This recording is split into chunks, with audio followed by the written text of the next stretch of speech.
जैसा कि हमने लास्ट एपिसोड में देखा था, चारों एक दूसरे के आमने सामने होते हैं।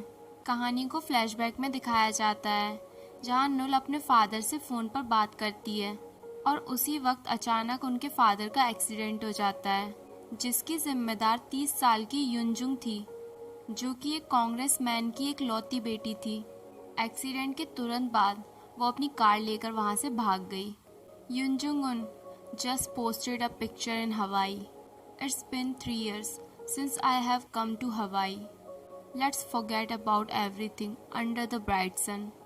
जहां एक विक्टिम की फैमिली अभी भी अपने इंसाफ के लिए लड़ रही थी, वहीं दूसरी तरफ रियल कल्प्रिट बिना किसी दुख और रिग्रेट के अपनी लाइफ को एंजॉय कर रही थी। जिन्यूंग एक एक करके उसकी सारी हिस्ट्री देख रहा था। कहानी प्रेजेंट में आती है।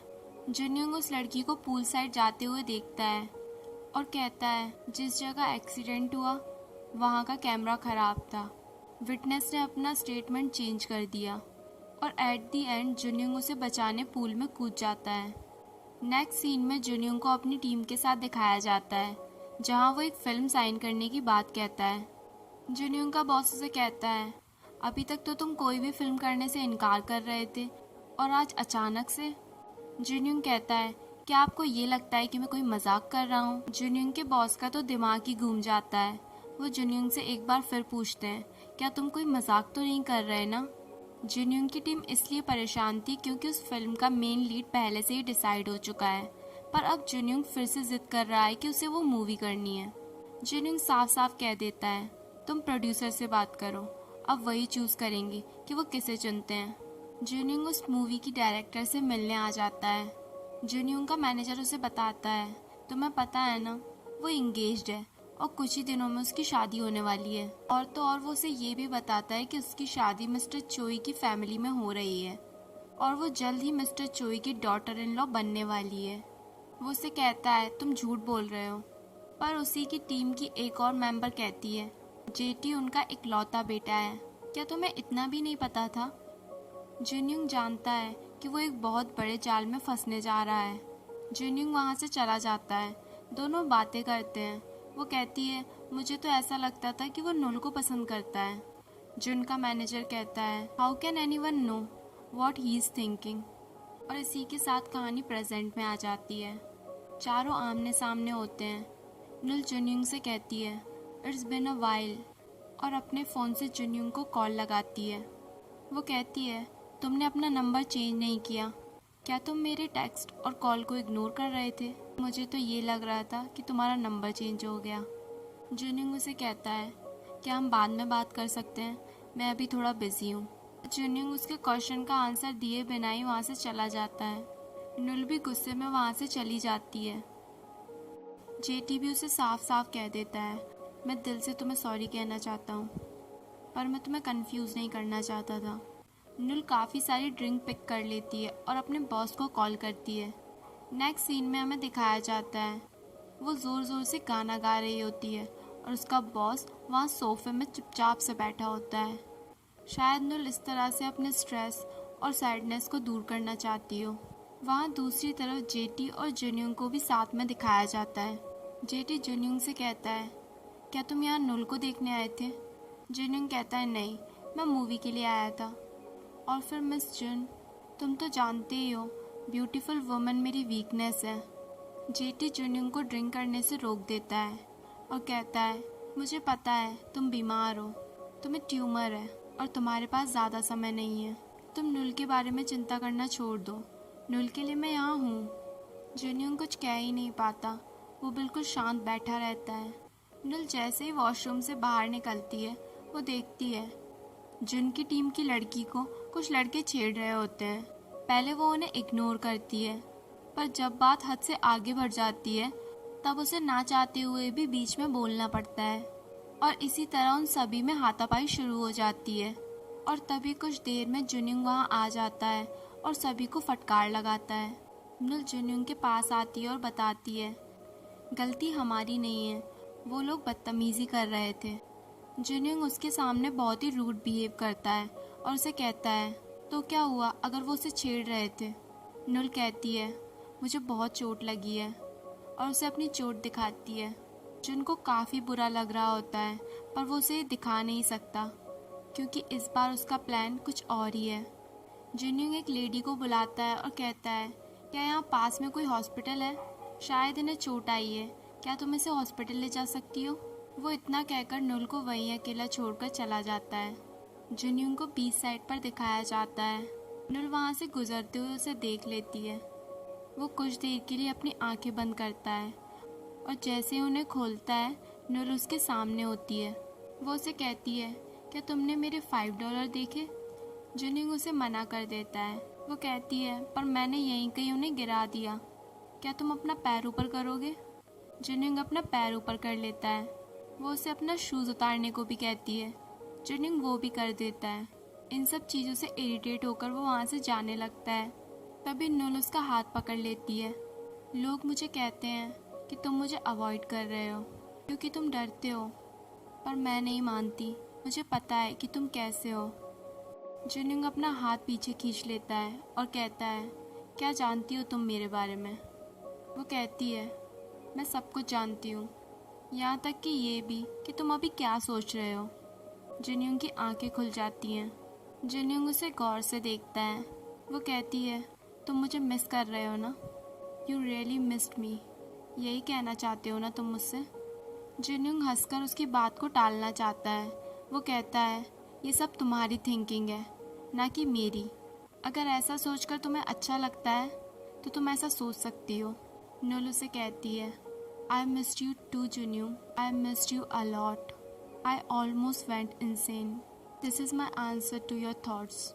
वो एक बार फिर उसका हाथ पकड़ती है और कहती है, I see you later, I see you tomorrow and the day after day. यहाँ दूसरी तरफ जिनयूंग की माँ को दिखाया जाता है। जब से वो जिनयूंग के फादर से मिलकर आई होती हैं, वो काफ़ी स्ट्रेस में रहती हैं, सारे काम उल्टे कर देती हैं। वो उनसे झूठ कहती हैं अपनी मैरिज के बारे में, जिनयूंग के बारे में।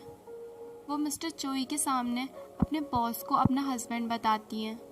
यहाँ जेटी की सिस्टर नुल के भाई के बारे में जानकारी लेने के लिए उसके सभी फ्रेंड को ट्रीट दे देती है। जेटी को काफ़ी गुस्सा आता है और वो बिल पे करने चला जाता है। गुस्से गुस्से में जेटी उसे धक्का दे देता है। और अब क्या, नुल के भाई को इसकी भरपाई भी करनी पड़ती है। वो उसे शॉपिंग पर ले जाता है और उसे कहता है, तुम्हें मेरे बारे में जो भी पूछना है वो तुम मुझसे पूछ सकती हो, उसके लिए तुम्हें मेरे दोस्तों के पास जाने की कोई ज़रूरत नहीं है। नेक्स्ट डे नुल को शूटिंग के लिए काफ़ी लेट हो जाता है। उसकी सारी ड्रेस बाथटब में पड़ी होती हैं। वो जैसी थी वैसे ही अपने शूट के लिए निकल जाती है। वहाँ वो एक्टर नुल और उसके बॉस को काफ़ी बुरा भला सुनाता है। वो नुल के ड्रेसिंग सेंस के बारे में भी काफ़ी बुरा भला कहता है। और जब वो नुल के गॉगल हटाकर उसके ब्रूजेस देखता है तो वो नुल से कहता है, क्या तुम यहाँ पर शूटिंग करने आई हो या फाइट? जिनयूंग का मैनेजर ये सब बर्दाश्त नहीं कर पाता और चिल्लाकर कहता है, ये सब तुम्हारी टीम मेंबर की वजह से हुआ है। पर तभी जिनयूंग उसे बीच में ही रोक देता है। वो नुल को घर जाने को कहता है।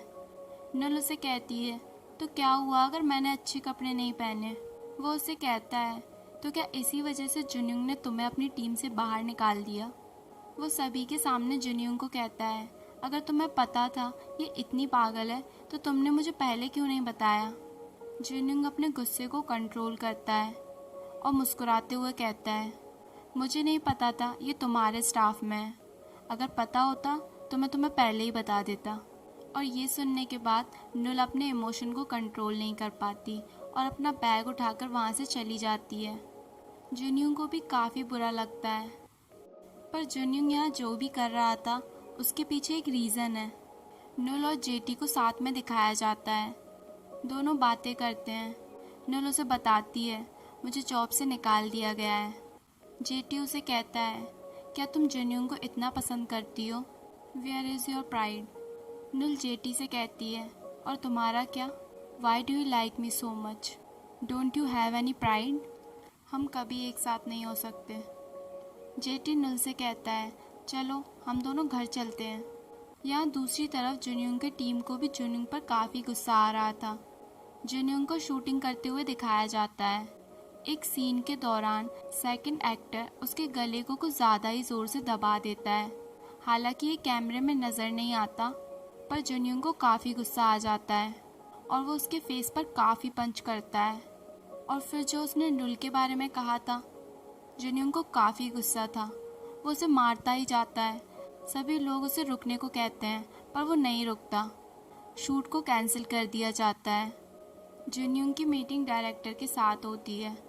वो उसे कहता है, मुझे पता है मुझसे गलती हुई है, पर मैं उसके लिए उसे पिक कर रहा हूँ ना। वो उसके पीछे आती है और उससे कहती है, तुम्हें उससे माफ़ी मांगनी होगी। वो उसे कहता है, शूटिंग के दौरान उसने भी मेरे साथ पहले ऐसा किया है, पर उसने माफ़ी कभी नहीं मांगी। वो कहती है, अभी तो हमने शूटिंग करना स्टार्ट भी नहीं किया है, क्या तुम इसे बंद करवाना चाहते हो? जुनयून कहता है, तुम्हें जो सोचना है तुम सोच सकती हो।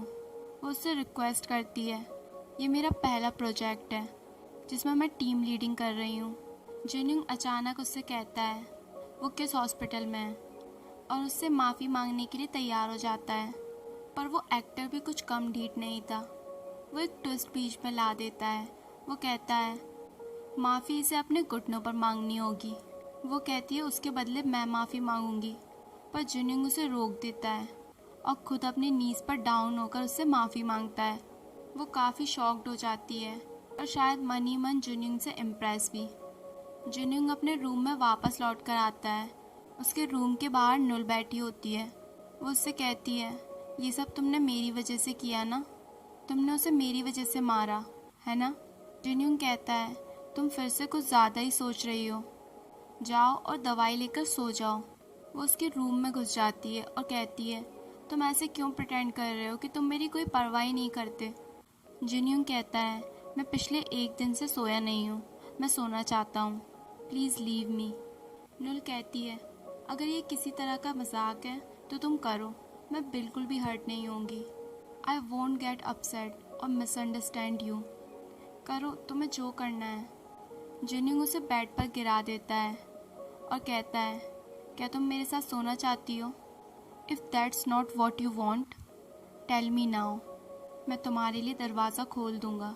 और इसी के साथ हमारा ये एपिसोड यहीं पर ख़त्म हो जाता है।